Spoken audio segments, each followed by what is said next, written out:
No, said Charlotte, they don't catch anything. They just keep trotting back and forth across the bridge thinking there's something better on the other side.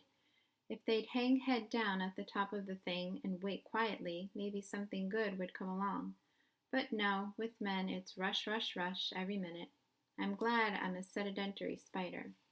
What does sedentary mean? Asked Wilbur. It means I sit still a good part of the time and don't go wandering all over creation. I know a good thing when I see it, and my web is a good thing. I stay put and I wait for what comes. Gives me a chance to think. Well, I'm sort of sedimentary myself, I guess, said the pig. I have to hang around here whether I want to or not. You know where I'd really like to be this evening.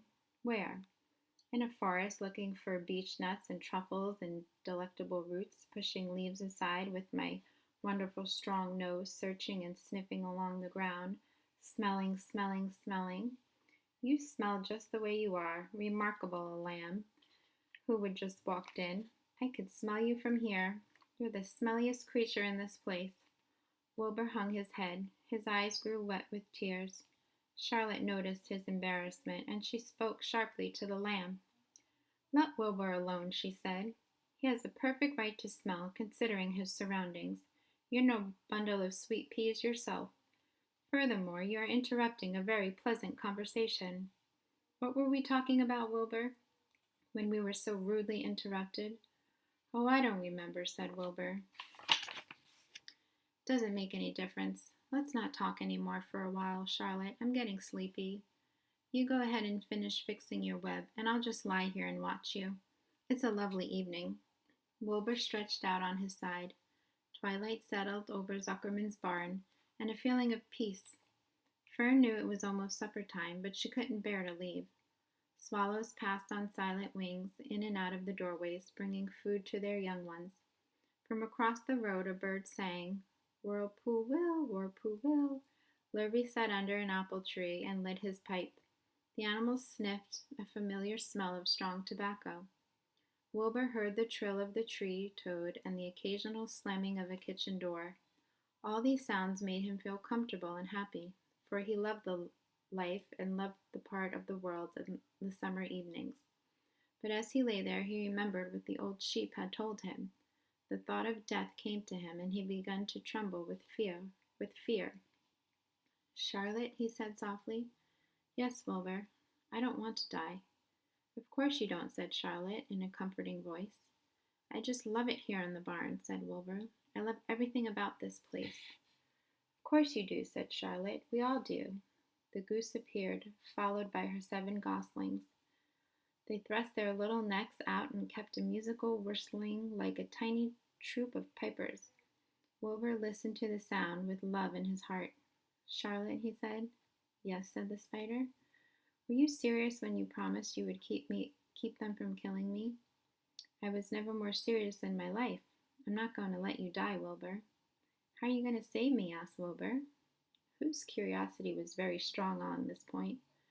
Well, said Charlotte vaguely, I don't really know, but I'm working on a plan. That's wonderful, said Wilbur. How's the plan coming, Charlotte? Have you got very far with it? Is it coming along pretty well? Wilbur was trembling again, but Charlotte was cool and collected. Oh, it's coming all right, she said lightly. The plan is still in its early stages and hasn't completely shaped up yet, but I'm working on it. When do you work on it? Begged Wilbur. When I'm hanging head down on top of my web. That's when I do my thinking, because then all the blood is in my head.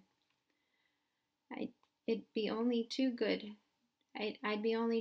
to help in any way I can.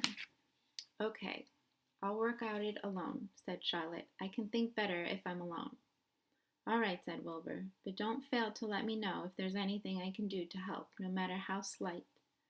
Well, replied Charlotte, you must try to build yourself up. I want you to get plenty of sleep and stop worrying. Never hurry, never worry.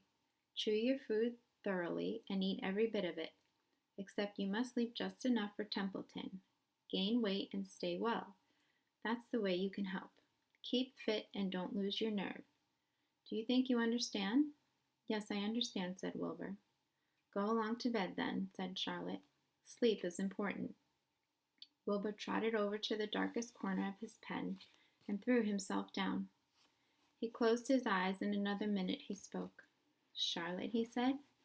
"Yes, Wilbur." "May I go out to my trough and see if I left any of my supper? I think I left just a tiny bit of mashed potato." "Very well," said Charlotte, "but I want you in bed again without delay." Wilbur started to race out to his yard. "Slowly, slowly," said Charlotte. "Never hurry and never worry." Wilbur checked himself and crept slowly to his trough. He found a bit of potato, chewed it carefully, swallowed it, and walked back to bed. He closed his eyes and was silent for a while. "Charlotte," he said in a whisper. "Yes." "May I get a drink of milk? I think there are a few drops of milk left in my trough." "No, the trough is dry, and I want you to go to sleep. No more talking. Close your eyes and go to sleep."